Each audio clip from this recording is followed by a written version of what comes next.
Good afternoon, my friends. It is a pleasure that I may step in and speak with you this afternoon as you are getting ready to go into high gear of celebrating the holidays that are rapidly approaching. We wish at this time to talk to you a bit about a little bit of what was discussed at the beginning of this session of how this instrument has been discovering that the religious institution that he grew up in is not what he thought it was and not based on what he thought it was. And that principle carries on to most of you, my friends, because when we came into this physical dimension, we're all exposed to the ideology of Christianity. And Christianity was supposed to be based on the life of Jesus, the master teacher who came to the world as a way shower and to enlighten the world. But unfortunately, his teachings were transmuted and they were diluted and they were changed into something that he would not like at all and does not like at all. And at this time, when you are celebrating his birth, even though that too is a myth, because he was actually born in the month of August, but be that as it may, it is celebrated now in December because the Christians wanted to bring the pagans into their religion and they had holidays of the birth of their gods, Mithra and other gods at this time of the year, and therefore they moved this to this time of year. Historical accuracy was not important to the people who were creating ideologies of religion. What was important to them was that they could control the people, make them come to their worship service, make them support them, give them financial support on a weekly basis, and therefore not have to go out and make a living for themselves. But that's not the message I want to talk to you about. What I want you to be aware of, because you are walking on a spiritual path and spiritual knowledge, to understand that you have the knowledge and the capability to look at all of this ideology and to dissolve it away. And to what is left are the gems of the spiritual knowledge that Jesus came to teach. He was a way shower. He wanted people to know that they should love thy neighbor. He wanted them to know that they are gods. Ye are gods. Therefore, you have the ability to create. You have the ability to materialize things in your life, to manifest things into your life, your own desires, whatever you wish. You act as a God creator to bring these into your life. You have the power to do that. And most of you know how to do that. So it is a time of remembrance, of thankfulness to the man who did come to the earth plane. And again, with our new known knowledge, to say that the man came to the earth plane is really not correct to say it that way either. He was a God. He was a spirit who had both male and female energy, the divine masculine and female energy. Yes, it resided in a male body at the time, but it had both polarities in it. And he used the dual polarities. He used his divine masculine and his divine feminine in order to create the things that he did. He also had his brain working 100%, which allowed him to manifest all the gifts of the spirits, and all the miracles that are recorded in the Bible are true. They're not fairy tales. That part of it is true. The hard part, the part that most people would have a hard time believing, you have an understanding that knowing this, that is true. So we ask you at this time, when you come together in your celebrations, to talk with your family and your friends about the Master Jesus and what he came to do. And as much as you can to educate your family about the fact that some of it's true and some of it is false. Now, we are not asking you to go out on a limb and alienate the people that are your family. We are not asking you to create turbulence at your celebrations. But if you can simply plant a few seeds within the minds of your family and friends who gather for your celebrations, gently plant them, gingerly plant them. You don't have to be alarming. You don't have to be abrupt. You don't have to be confrontational. You could just plant a few little seeds. And as time goes on, those seeds may sprout and may cause those people to do a little wondering and maybe to do a little reading and research on their own, or ask you questions later on when they are more open to more information. So we are just suggesting that this is a fine time to plant spiritual seeds within the people that you are and your loved ones, the people, your friends who come to celebrate with you. It is a time to honor the truths of that Jesus came to the world to teach, and to use those truths within your daily lives as you are doing at this time. So that is our message for you for today, and we are happy now to hear your questions. Thank you so much, Carl and friends, for the beautiful message. So our first question is from Susan. There was a female medium named Maria Orsic who led a group of women mediums called the Vril Society during World War II. They were known for their extremely long hair that touched the floor. There is a lot of mystery around them and their connection to Hitler, Antarctica, and ETs. She apparently received transmissions from Aldebaran on how to build a UFO, and the story goes she and her group left this planet and may still be alive somewhere else.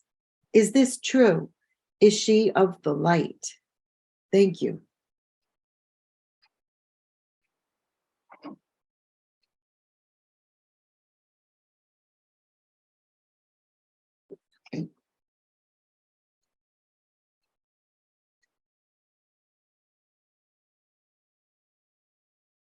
My friend, the woman that you speak of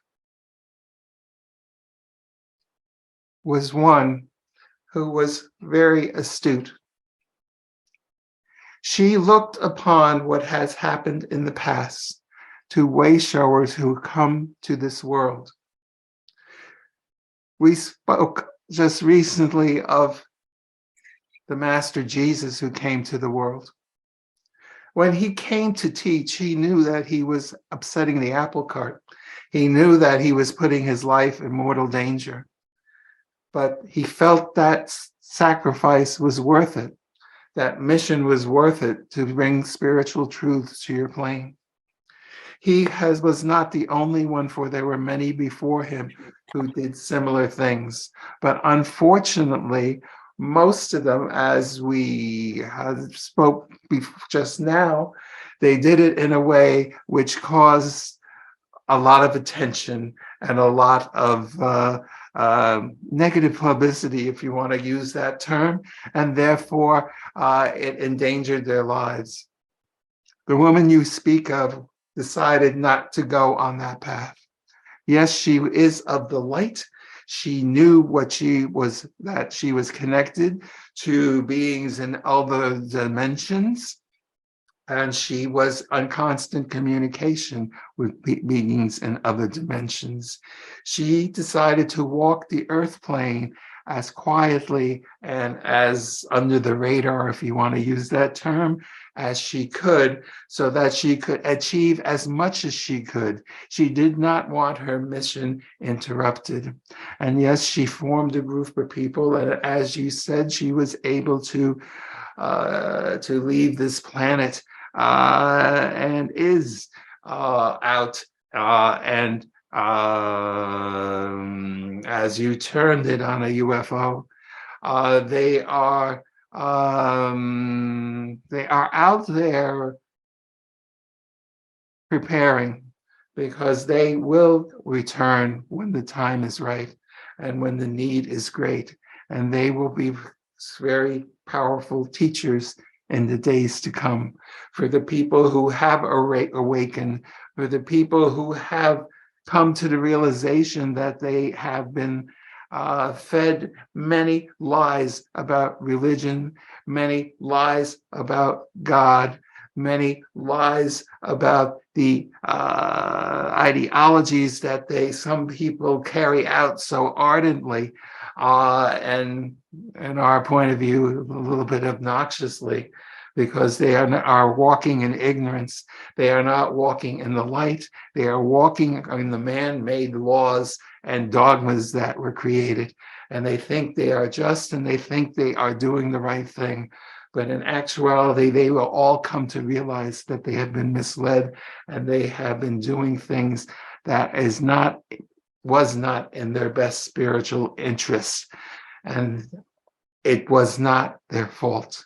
If that was not their intent, but they believed the ideologies they were fed to as children and never did anything to explore or challenge that ideology to see if it really was true. Those days that are coming to an end, and people will be waking up, people will be searching with a voracious hunger to learn spiritual truths, to learn the way to walk in the light. And the women that you have spoken about, that society will be back to help people on the earth plane at that point in time. Do you understand? Thank you. Very interesting. The next question is from Anne. What is the purpose of crop circles, and who are they intended for? Humans or aliens? Thank you. Crop circles are simply calling cards. They are created to say, hey, humanity, hey, Homo sapiens, you are not alone in this universe. There are other beings who have much greater intellect and knowledge than you, who are in this universe, who are watching your planet. And we are creating these images with technology you can't understand. You can't figure out how these images are created in the crops, how that is all done. And that's part of what we are trying to do, is to wake you up that you are far from knowing all the answers, and that there are beings in other dimensions and other frequencies which have a lot more answers than you have. You are currently struggling with your power systems. You are trying to get rid of fossil fuels, and you are going over into electric vehicles, which you do not have the technological support to keep that going. You are creating a demand for electricity that is beyond what is capable. But people in other dimensions have conquered that long ago. They travel on beams of light. They do not need fossil fuels. They do not need electricity. But you do not have that technology yet. When things are changed, when you are in the age of knowledge, when you are through all that turmoil, you will be in contact with beings from other dimensions. And at that point, they will present to you technologies for energy. Just as if you go back into your ancient times, when these people from other planets and other dimensions visited the people living in ancient Egypt and influenced their technology and influenced their building of the pyramids, as well as the people that were in the Americas who built their pyramids. They had technology that was also beyond their time. They were gifted it from the other dimensions. And that will again happen. And that is truly how you're going to save the environment of your planet once all this change and you cross the threshold and you enter the age of knowledge, once that all is history. Do you understand? Thank you. The next question is from Karen. Do we choose our life, the challenges, and the people before the birth? Thank you.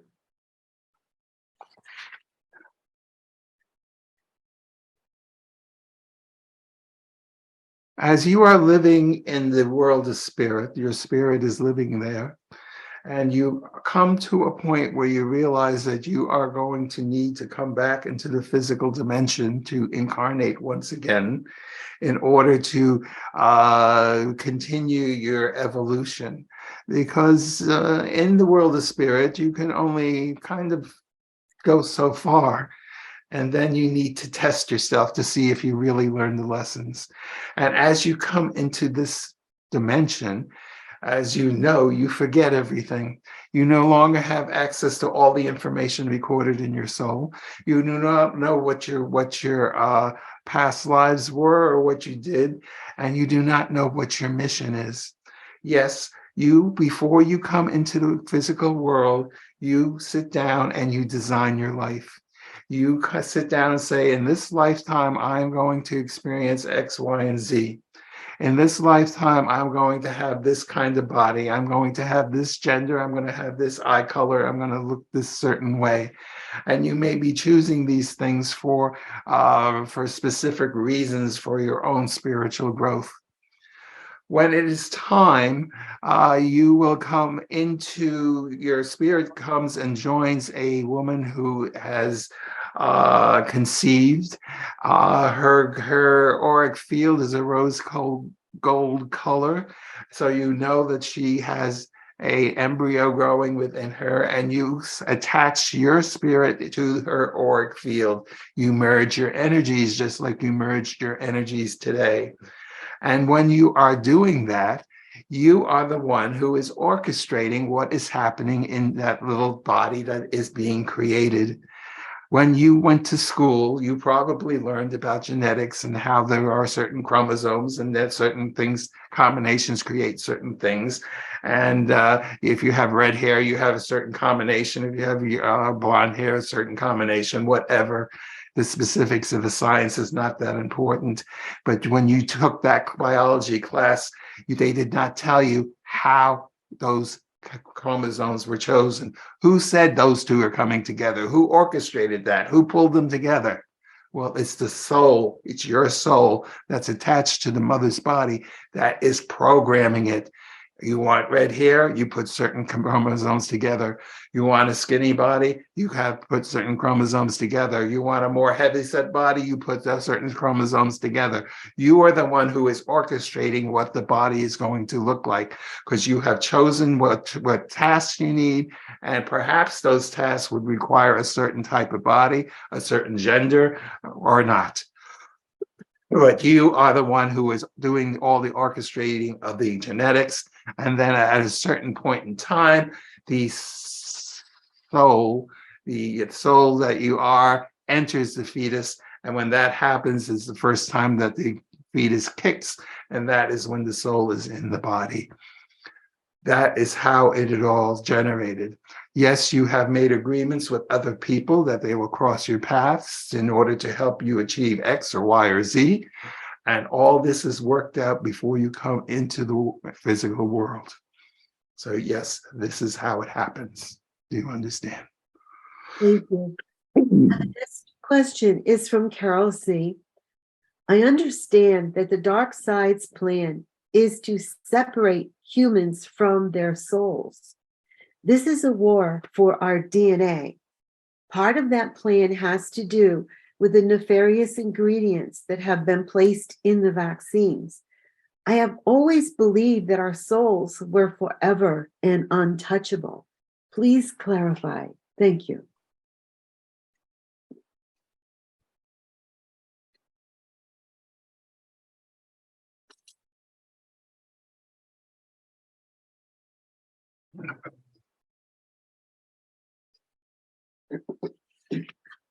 Your soul is divine crystalline energy.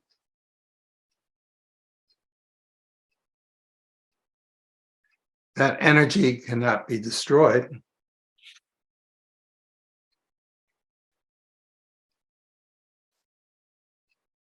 However,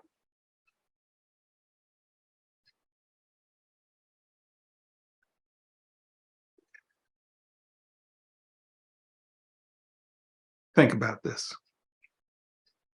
If you have a very negative experience in your life where someone truly hurt you and you did not have control to stop that person, that experience completely taints who you are. It overcolors it. Think of it this way. Take a jar of water. Take a bottle of red ink and an eyedropper, and take one drop of red ink and put it in the water. Watch what happens. The water's color changes. Add another drop, it gets deeper. Add another drop, it gets deeper. So there are certain things that happens in a person's life that can change them. Now, will it change the soul's energy? To a certain extent, it will. It's kind of like being on having a light bulb on a rheostat, and you come into the world with your rheostat, your bulb shining bright 100%, and then you have some negative things happen in your life, and your light goes to 98%, or it goes to 90%, or it goes to 25%. Obviously, the light's not the same. The energy is not the same. But when that person leaves the physical body and their energy, their soul leaves, that rheostat is disconnected and their energy is more or less comes back. Now, it will be modified a little bit because you remember your soul contains all your energies, all your memories. And some of your painful memories will kind of be, they will influence things, just like that ink influenced the water. But eventually, as you become more enlightened, you learn how to release those things, and your energy comes back to where it was eventually. So what you are talking about, as far as the energy goes, it can become changed a bit, but it doesn't get destroyed. It can change back again, especially as you become more enlightened, especially when you're back in the spiritual dimensions. But there again, going back to that other question, you may have come into this life to have those experiences because on the grand scale of things, on the grand balance of all your lifetimes, you may have needed to go through all those negative experiences and to have that understanding, to have that appreciation, to have that empathy for people who go through these things. So therefore,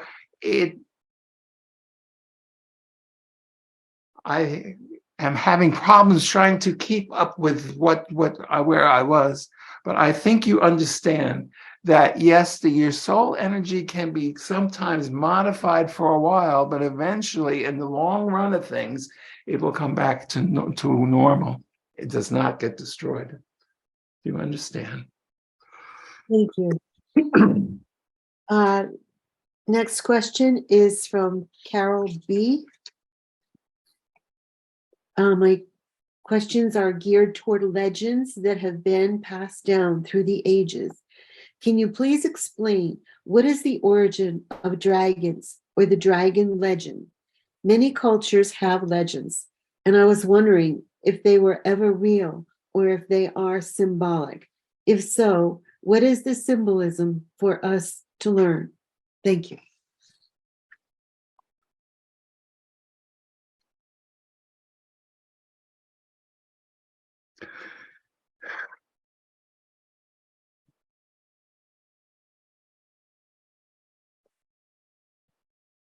The symbol of a dragon, is that a symbol?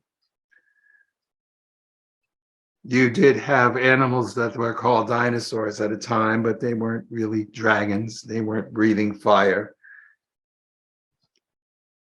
The idea of a dragon is symbolizing the negativity that humanity faces. We just spoke about the negative things that can happen into a person's life. The dragon is a symbol of those negative types of things. And all the legends of slaying the dragon is basically overcoming negativity, having spirituality win over fear and win over superstition. And that is what it is all about. It is a way for people to understand these concepts. Just like if you go into the books you call fairy tales, they are also trying to teach you things without labeling it exactly what they are trying to say. Do you understand? A follow-up question to that, because many people feel that dragons are a very powerful, positive force. Can you speak to that?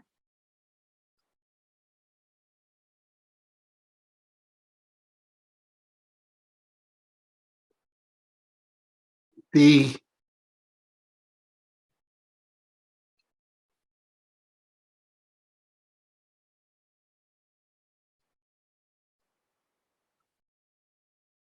thing you must realize, my friend, is that yes, it can be a positive force, and yes, it could be a negative force.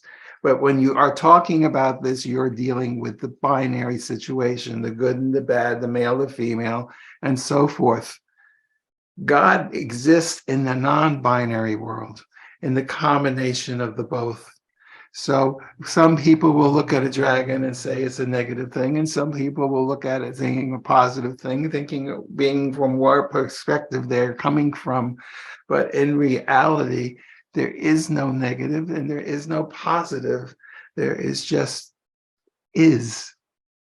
And there will be a time when humanity will be able to discard the polarities of good and bad, male, female, and so forth, and just be back to the isness, which God really is. Thank you. Thank you. Next question is from our group in our discussion prior to the questions. Do animals have their own spirit guides? And how does that work? Thank you.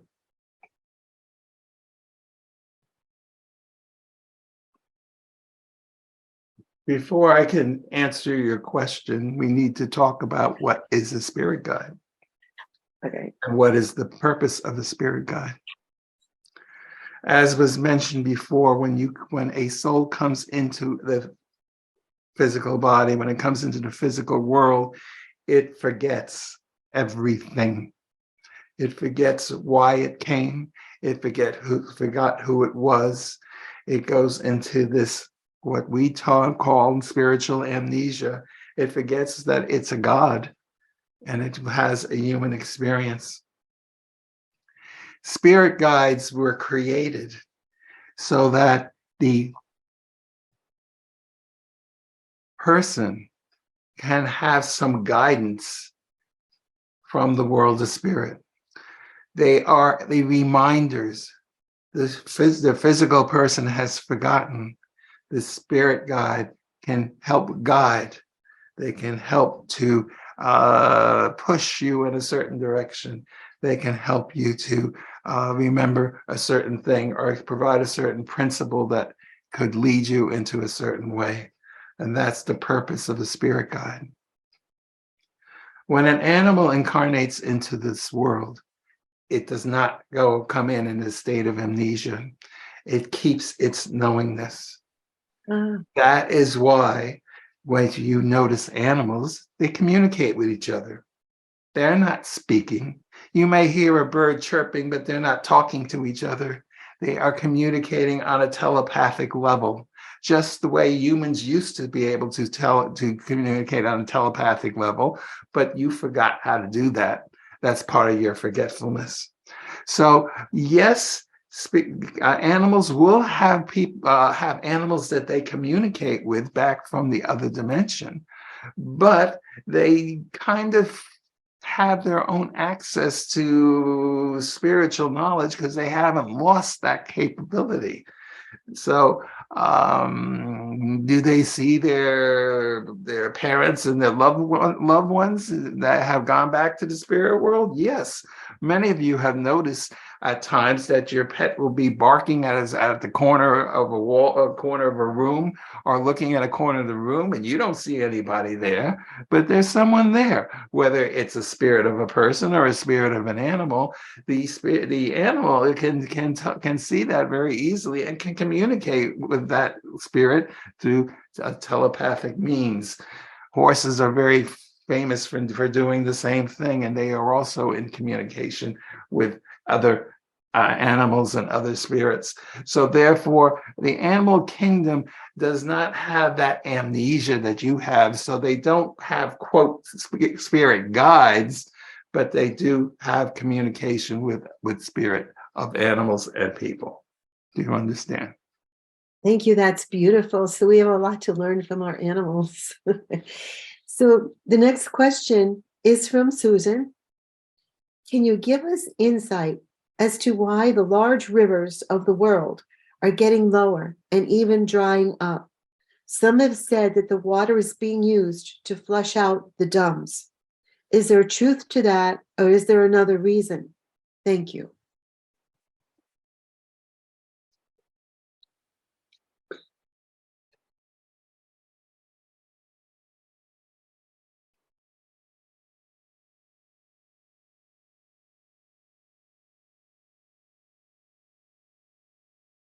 You, my friends, are living in what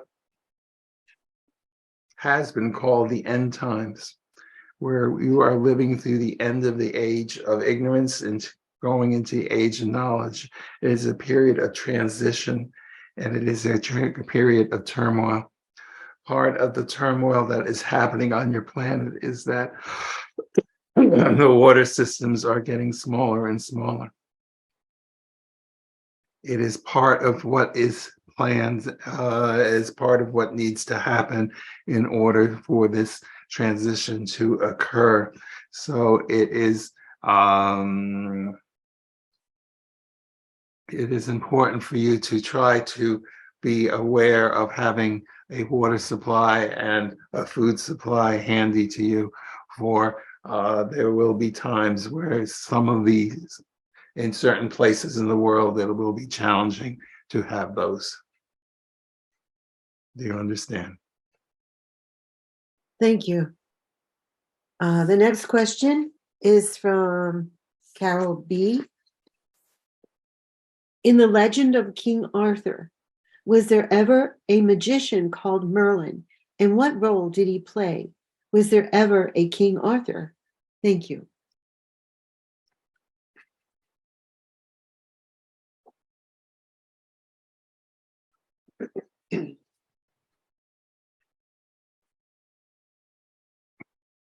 We have spoke today about way showers coming to this planet. The person that you mentioned, Merlin, was a way shower. He was one who understood that there is a lot more to life than what can be seen. And he was one who knew how to materialize things and make things appear and make things disappear. Most people, in their limited understanding, would call that magic, but in fact, it is using natural laws in order to make so that happen. Yes, he did exist, and there was a king at one point called Arthur as well. The much of the legends that are around that are fictionalized, but there was a person and called Arthur and Merlin, and they were at the time trying to bring some understanding to the world of a dimension and of frequencies that are invisible to most. Do you understand? Thank you. The next question is from Carol C. The war in Ukraine seems to be reaching a point that the dark side wants global war. Your thoughts, please. Thank you.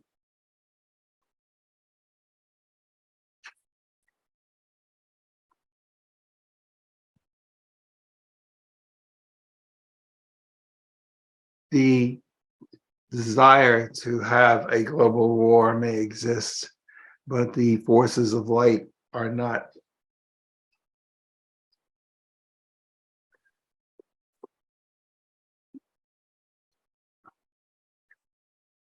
They will now allow full destruction. They will allow a war to exist. But once it gets to be, if it should get to be or threaten to become nuclear, there will be certain aspects and certain entities that will make themselves known and will prevent that from happening. They are not allowed to interfere with what is happening. So therefore, they cannot come in and just squelch the dark forces and have the light forces when that is up to humanity to work out, not the beings from other planets and other frequencies. But there is a limit to their patience, not their patience, but their limit to what they will allow to happen. And if it gets to that line, they will see that it will not cross that line, because the protection of the earth is primary importance to the people in the other frequencies and other planets. For this is a planet that is of value to them, for it allows the let me put it this way. If you understand anything about metalworking and making steel, it needs to be forged, it needs to be beaten, it needs to have certain elements put together, mixed together, beaten together, and then you have something strong. This planet acts as a forgery. It acts as a place where the good and evil can combat each other, work each other, and therefore when good surpasses evil on the final chapter of all of this, they will have forged something that is very strong. It would not have happened without the process of the forgery, of mixing of the two together. So yes, they allow the good and evil to battle each other, because in the end, it's going to serve for the purpose of good. Do you understand? Thank you. Next question from Susan. I have heard that the tainted and poisoned foods are being destroyed and being dumped into the ocean. Also, that, quote, clean and better food will be out in the stores. Is this true? Thank you.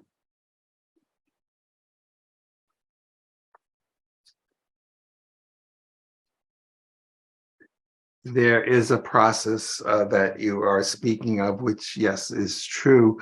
And it is felt that the contaminants going into the ocean will not be harmful to the ocean. It is felt by the people who are doing it, but unfortunately, that will not be the case. What they are doing is creating a situation in which certain conditions will occur that will bring this awareness to consciousness of humanity, and they will eventually learn the benefits of not polluting the ocean anymore. Do you understand? Thank you. Next question is from Carol B. Was artistic representation of the pharaoh Akhenaten a real depiction of what he looked like? Thank you.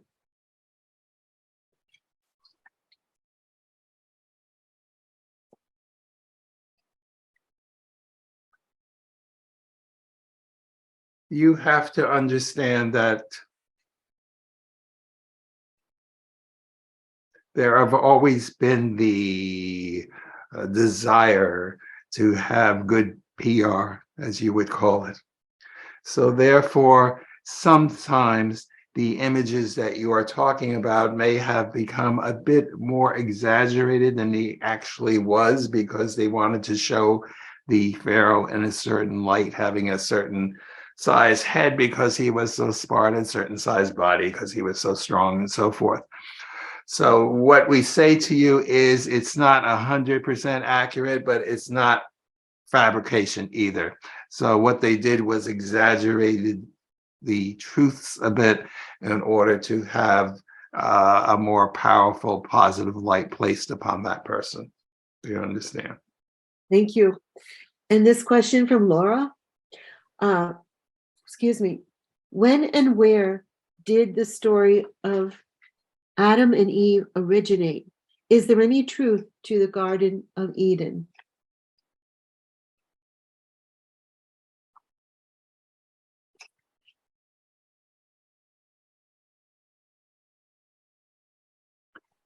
The story that you are asking about is exactly that, a story. It was a story created because people wanted to know where they came from. The story that you are asking about is originally a Babylonian myth. It came from Mesopotamia, and it was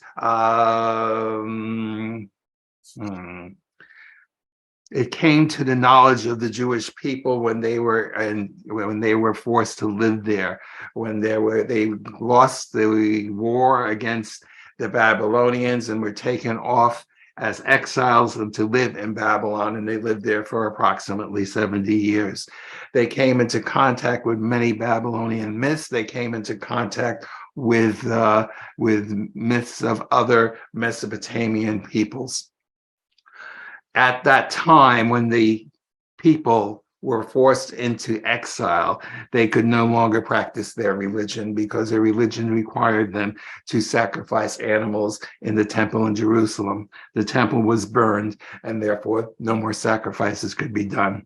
So in order to keep their people alive, they came and they started to read their scrolls.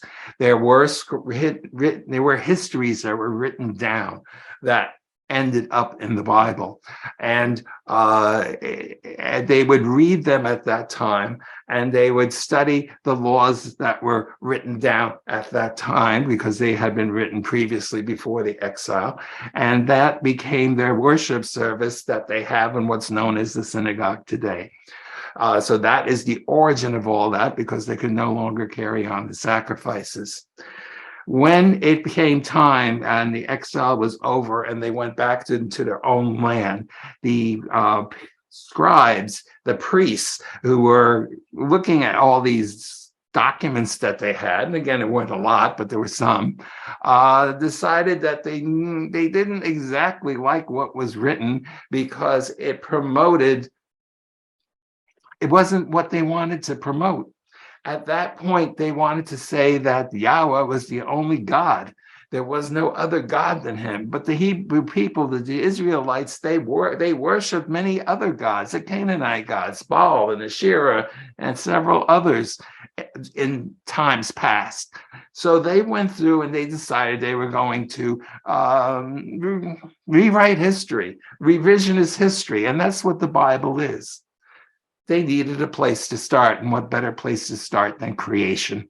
So they took the Babylonian creation myth and they decided to include it, but they couldn't include it the way that it was written, because here you have Eve, who was talking to a serpent and talking about the tree of life. Well, are you aware that the serpent is a symbol of the goddess Asherah, of goddess worship, and trees were goddess worship? So therefore, we couldn't have a story where those things were there, but yeah, we could, because we could use it to our advantage. So we have Eve eating at the forbidden fruit, and God comes in, he curses the serpent, which means he's cursing goddess worship. He's driving a wedge between the serpent and the woman, because women were very into the goddess worship. And he was saying that, and the story is telling you that goddess worship is evil. It brought destruction to the world. It brought the fall of man was because of goddess worship. This is what the symbols are actually telling you. So therefore, the story that's there is there for a reason. It is there to say that Yahweh, the male God, was the one who created the earth, while every other culture in the Middle East said it was a goddess who created the earth. And it squelched goddess worship, and it promoted the God being a male. And in that process of God being a male, femininity was suppressed and kept under control, and many laws were passed and created in order to not allow women to be this equal to a man. And these laws are still being held today. You are familiar with the Islamic women who cannot go out and drive a car in their countries.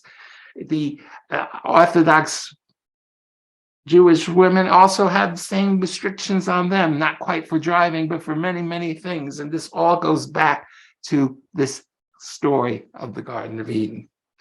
So no, it didn't actually happen, but it was a story to help man understand how the world came into being, and to understand their relationship with the gods in Babylonia.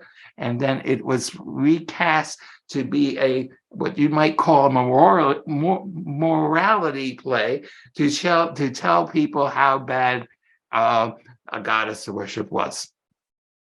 Do you understand? Thank you. Very interesting. I think it's time for everyone to reclaim the divine feminine. Our last question from Carol B. Will the tomb of the first emperor of China, who was supposedly buried with a river of mercury flowing around his tomb, be discovered? And if it has already been, will this ever be released to the public? Thank you.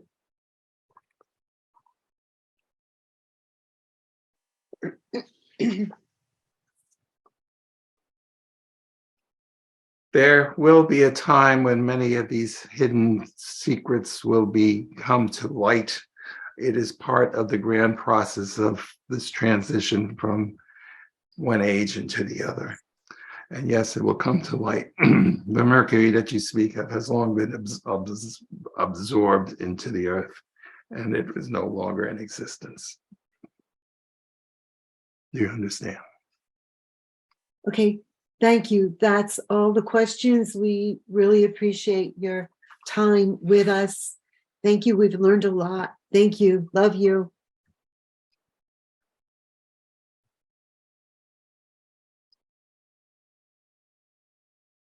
It is our pleasure to give you and to assist you with the information that you are requesting. At this time, we simply want to remind you that it is important for you in this holiday season to remain living in the present, to take the time to be joyous during the holidays, to take the time to think about and consider the spiritual truths that Jesus brought to the world, for that is what this holiday is really all about. And we want you to take the time to have festive joy, to make pleasant memories, for there has been difficult times that you have walked through in the last several years. So it is time for you to put that aside and be in the moment and live and rejoice as much as you can. And with that, we wish you the best for the upcoming festivities. And we ask that you enjoy yourselves, but always remember that we are there with you as you celebrate. My peace be with you.